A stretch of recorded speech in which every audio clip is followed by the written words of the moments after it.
জনপ্রিয় সঙ্গীতশিল্পী তাহসান খান ও তার পত্নী রোজা আহমেদের বিচ্ছেদকে ঘিরে সামাজিক যোগাযোগ মাধ্যমে চলছে নানান আলোচনা ও সমালোচনা। কিছুদিন আগেই নিজেদের প্রথম বিবাহবার্ষিকীর ছবি প্রকাশের পর হঠাৎ কেন এই মন বদল, কেনই বা বিচ্ছেদের পথে হাঁটলেন এই যুগল, এ নিয়ে নেটিজেনদের মনে ঘুরপাক খাচ্ছে হাজারো প্রশ্ন।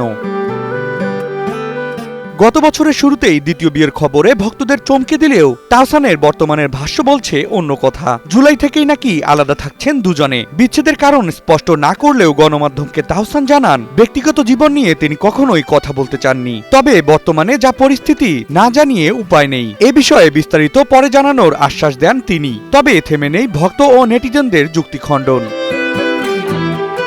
দুজনের বয়সের তারতম্য থেকে মানসিক মিল না হওয়াকে তাহসান রোজার বিচ্ছেদের অন্যতম কারণ বলে মনে করছেন অনেকে। ৪৬ বছর বয়সী তাহসানের সঙ্গে রোজার বয়সের পার্থক্য ১২ বছরের বেশি বলে শোনা যায়। দুই প্রজন্মের দুই নারী পুরুষ ভালোবেসে একসঙ্গে বাস করার চ্যালেঞ্জ নিলেও কোনো কারণে হয়তো সেটা আর জয় করতে পারেননি দুজনে।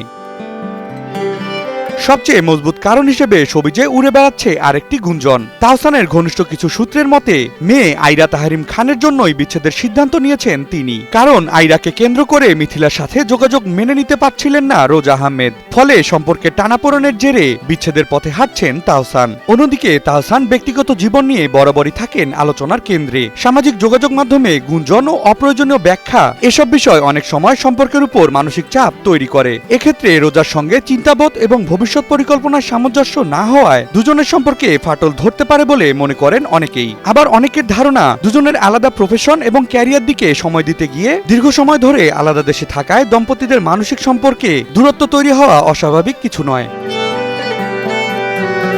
Ahsan Habib, Rocky, news 24।